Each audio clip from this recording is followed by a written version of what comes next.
The basement tenant.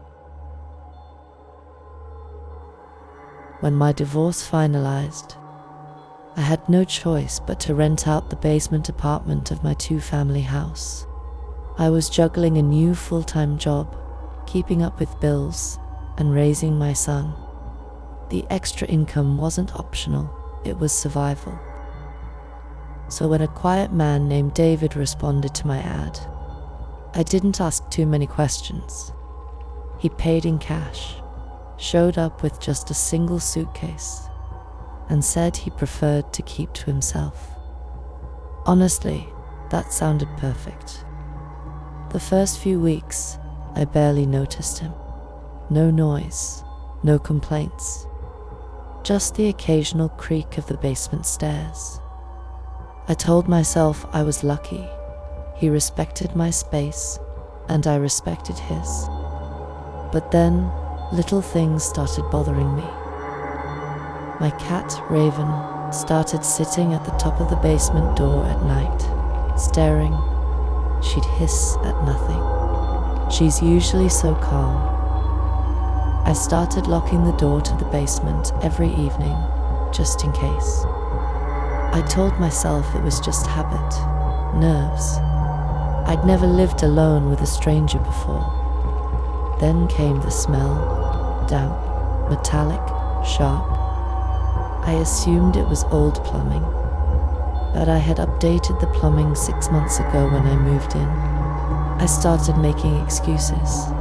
Maybe he was cooking something weird. Maybe something rotted under the floorboards. One night, I heard whispering through the vents.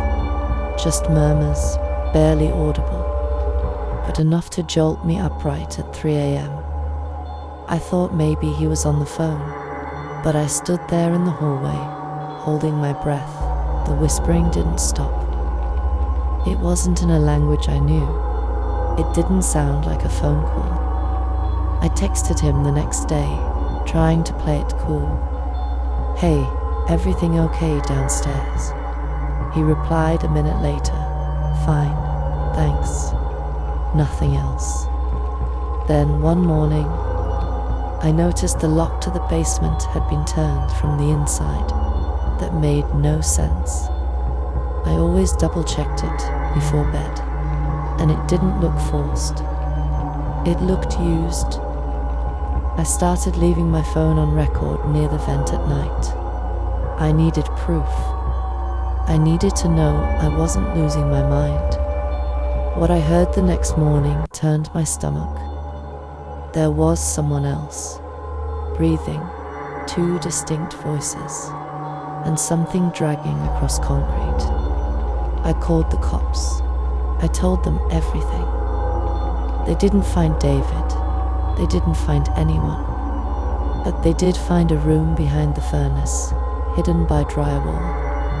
A small space with restraints, dried blood on the floor, and a filthy mattress. The landlord, me, didn't even know it existed. He was never really a tenant. No background check. No references. No ID. He disappeared into nothing.